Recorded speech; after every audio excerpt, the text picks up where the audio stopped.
is David Reske, CEO of Now Speed Marketing, and welcome to this edition of In the Now, where we focus on uncovering the myths and misunderstandings of marketing and leadership with some of the world's most interesting people. And my guest today is Ian Feder, CMO of GG Homes.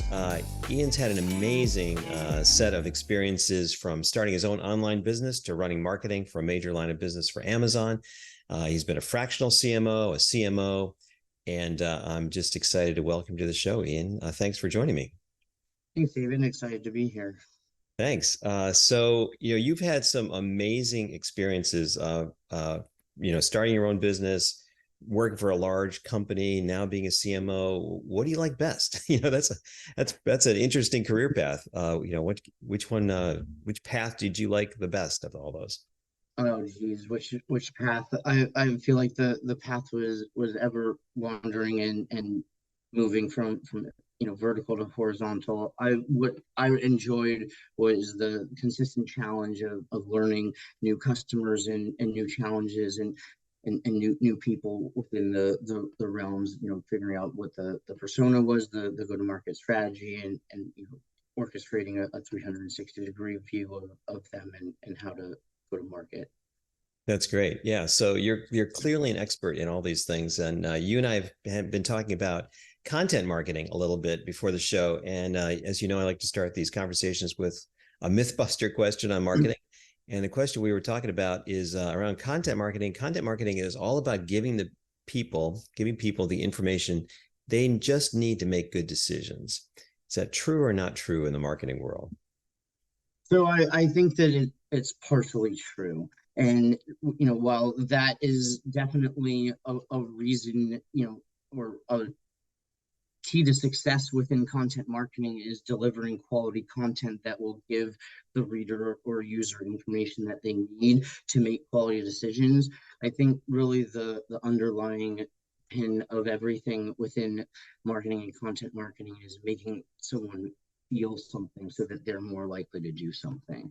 And so within content marketing and creating quality content and giving that to your reader, what you're really doing is affecting their emotions of trust and their perceptions of value of you and your brand and them and their life.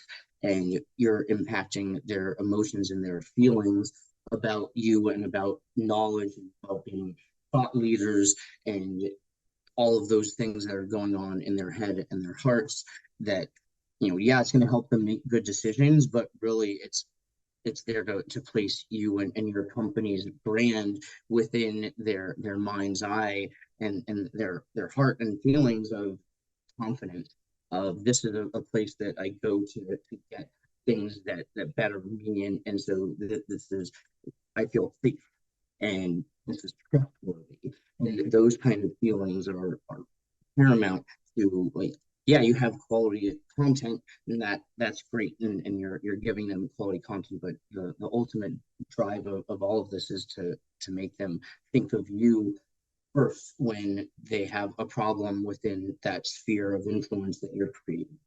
Yeah, that makes a lot of sense. So let's unpack that a little bit in some different ways. Do you think that's equally true in the B2B world as it is in the B2C world? Are B2C marketers better at tapping into those emotions and those emotions of trust, and B2B? I don't know that any type style of marketer is better or worse at it, because I really believe that all marketing boils down to making a person feel a particular thing so that they're more likely to do what we're wanting them to do than what they would do. And B2B, buyers just have different motivations and different feelings and emotions that you need to tap into. With the B2B buyer, you need to focus on the fear of, is this decision going to get me fired? That's the ultimate thing within B2B marketing, is make this person feel safe, that whatever, if anything they decide within your realm, if they choose you, they will never lose their job. And that makes everything significantly easier within the B2B world. So that's the primary emotion that needs to be addressed within. And you go about doing that within different ways within the B2B world, because you have buying committees and buying people, and there's budgets, and there's longer buying cycles and trouble understanding who decision makers are. But in the end, it's still about finding the human element of the buying committee and who's that buyer at the end of the day, who's the human being at the other end of the screen or the piece of paper you're sending or the phone call that you're making.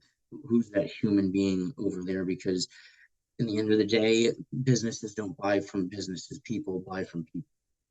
Yeah, that is so true. So, if we're really trying to address those fears the B2B buyer has of getting fired, I love the way you said that. I think that really crystallizes it.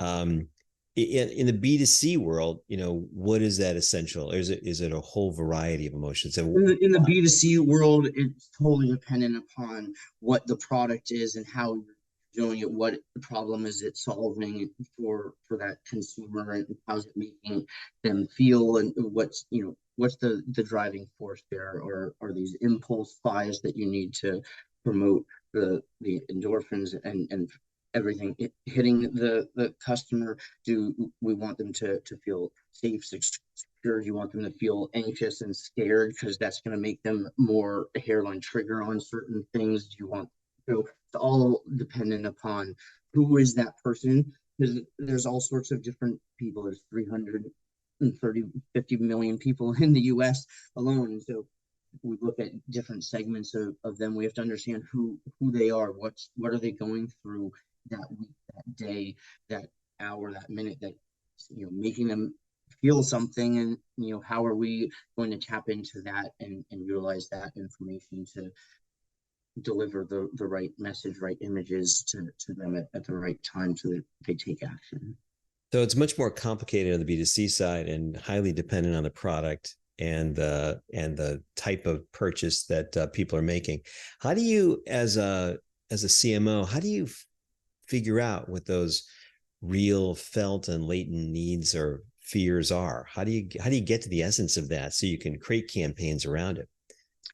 Really, I think that all businesses and marketing teams and departments or just need to put the customer at the center of everything, and learning that customer and as much as you can, and what between interviews of customers, of current clients, interviews of the staff that works there, competitors, getting out into the market, being a consumer within your channels, understanding what their experience is, and really trying to put yourself in their mindset.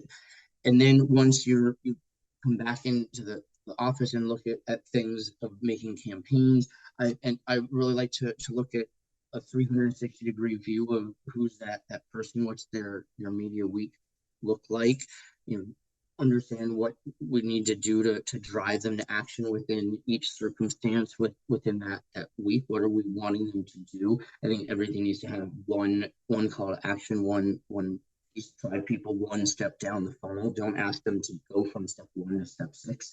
Ask them to go from step 1 to 2, and then from 2 to 3, and then from 2 to 4, and build a logical step sequence for them, and then figure out how to reach them and deliver that out, which channels are going to work for you and which aren't, and test, measure, iterate, repeat.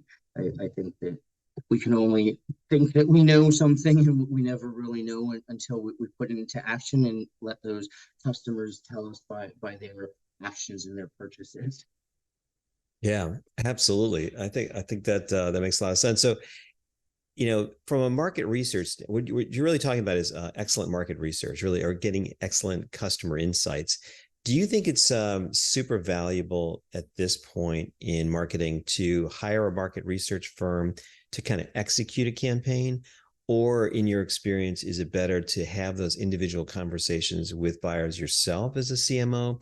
Do you delegate that? Do you hire? How do you kind of, because it can be a lot of work, and especially in the B2C world where you might be having a market segment, addressable market of thousands or millions. How do you get the time? How do you get those insights? Practically, what's the best way to do that? I would say a mix of all of those. It depends on the size and scale of the organization and the scope of the budgets and timeline. I always say you can there's three things to choose from. You can have them fast, good, or cheap. Pick two. And so you can only ever have two of those. You can't have all three. And you pick what your priorities are, and you dig in there and figure it out. Different organizations at different scales, whether it's a startup, seed round company has very different needs of that versus a burgeoning, small medium business trying to move up into enterprise, or an already enterprise business that has resources and millions of dollars of revenue already. They have different needs and different speeds and different quantities of people that need to be interviewed and surveyed and whatnot to get what you would consider to be enough of a pool to make your decision from. And so different scales of companies have different viewpoints on that. Yeah. Yeah, that makes a lot of sense. So if we think about like the enterprise for a minute, and they might be, hiring a market research firm. They're going after bringing out data from interviews or surveys from thousands of people, representative sample in their marketplace. And then they come back and they bring that into a campaign strategy. Imagine that's got to be a pretty complex process. And you've lived that at very large companies. How do you get your arms around that level of data and that level of complexity to think about the whole addressable market? So really what I look for when I'm looking at the overarching market research reports and things that we do, or studies in order to build things, is that those are used to build our personas out better and define who this, and it's really focused on demographics and in market segments for other things, and like what life events are going on for these people, so we can understand what's happening in their life at this time when they happen to be in the market for us, because most things people are only in the market for them for a limited time. And if we can understand and learn what life events or what things about them tell us that they should be more ready to be receptive to us, we can spend our money smarter on those people who are more likely to convert, and thereby we just understand more about our overall market and personas. Instead of trying to come and create campaigns out of it, we really build it into the foundation of how we create everything. And in that sense, you're getting the highest value out of that research that you're doing and putting it into the core of the business, where you're pulling all of where every copywriter and every graphic designer and every marketer is going to that place to get that information of how are we building these things, how do we write for these people. That's where it's coming from. And so by using it for that, instead of using it for 3 levels higher thing, I also don't really believe in campaigns in the standard way that most people think about. Oh, let's do a Christmas campaign, or let's do a campaign for this one new thing. I believe in new product launch campaigns, but really other than that, everything should kind of fit under umbrella campaigns that are evergreen and lifelong for the company and for the customer that you're creating. And if we have 5 personas, we should have 5 funnels that exist indefinitely for these people. We might test different campaigns within those things, but a campaign is not like a one-off, living, railroad track that I see a lot of, people create from an agency. And I think that those are built because that's how agencies work. And big companies that have agencies have those because that keeps agencies busy doing things and charging people for things that they are doing. Yep. So campaigns should be tied to personas, is what you're saying. And then, the campaign should be tied into the full funnel vision of each persona that you've created, how best to drive them from impression to. Yep, that makes sense. So if you're in that big company example, you're using that research to really understand the personas to get the highest value out of your marketing campaigns. Let's say if you're a startup, maybe not quite a startup, you're in market with your first product, you're trying to get off the ground, you've got customers, you've got revenue, but you're really trying to get some traction and kind of grow up there. And you've got a very limited budget. And you're, instead of doing the market research firm, you've done your own interviews and you've talked to Mm-hmm. people and you're kind of getting out there. Now you want to, build out your personas. Is the process different? Do you think about it differently? Do you kind of No, like, it's the same. You're just doing it yourself, and you're going out and interviewing the customers, and you're interviewing the competitors, and like maybe you're hiring an intern to interview competitors because they have an email address that's not yours, and you're on LinkedIn and known to the community, and people hide that. But no, it's very similar, and you're always going to feed it back into what the base of your business is and build it from there. yeah, I think it's all it same doesn't matter process? size and scale. It's from that standpoint, you're going to take your info, feed it into your sources of everything, and let it build up from there. And there's lots of different campaigns, or I should say, there's lots of different channels you can use to run your campaigns these days. What are some of your favorites? If I'm that, startup, let's say I just met a really cool company. They're doing a women's handbag company, and they're trying to grow through. They've actually sourced these bags in Africa, and they're trying to help these women in Africa get jobs. But they're launching and they're growing in the U.S. They think they've got a good understanding of their client base. They are launching the product and trying to grow. What are your go-to channels for companies like that in the B2C space? How do you kind of get some early traction these days?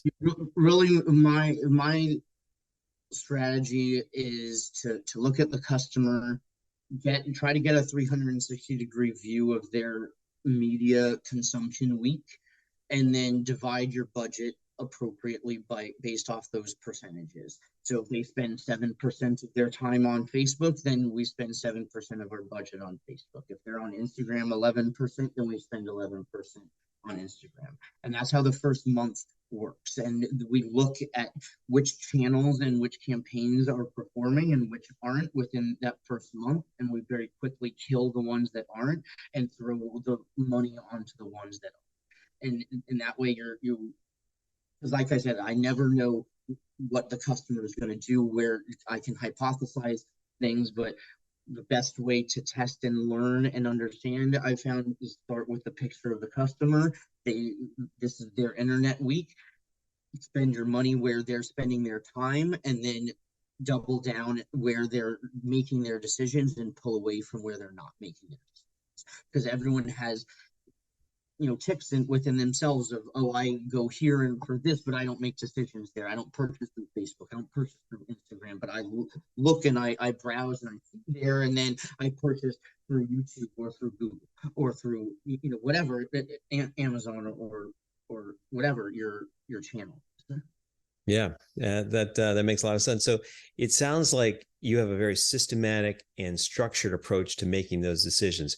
In my experience working with marketers, not everybody has that level of discipline on that. Where do marketers kind of get tripped up in I these think media any choices? time that, yeah, the data is definitely the most important thing in any marketing team and marketing department. Having clean data that you can read and understand where every sale comes from, what campaign, what keywords, and track those people back and understand what they've done. That's how you're learning about who is successful. The more you can learn about the people who purchase and feed that back into the algorithms of the platforms that are providing those people and that traffic to you, the more that you can learn and target and become better with it. Yeah, so it sounds like the first thing you got to do is you got to get your data set up Data. before you launch spend your first dollar in advertising and get your attribution modeling done. Absolutely. So Data is cleanliness and hygiene is paramount. Yeah. And is it getting easier these days with the tools that are out there, or is it getting harder because there's more complexity? I would say that it's complex, and because it's getting easier in some ways to from a tracking standpoint and whatnot with AI and helping write code and other things, but it's getting more challenging because of the uh, personal data safety things that are coming up within the US and EU from GDPR standpoints. Yeah. So we don't really get all the data that we're looking at. Ian, this has been a great conversation. Thank you so much for joining me today. If people want to contact you and learn more about you or your company, how would they do that? The best way for them to learn more about the company would be at elitecmo.com. They can reach out to me via email, Ian, that's IAN, at elitecmo.com, or through LinkedIn. My name's Ian Feder, IANFEDER. Great. Thanks again for taking the time, Ian. Have a great day. Thanks so much.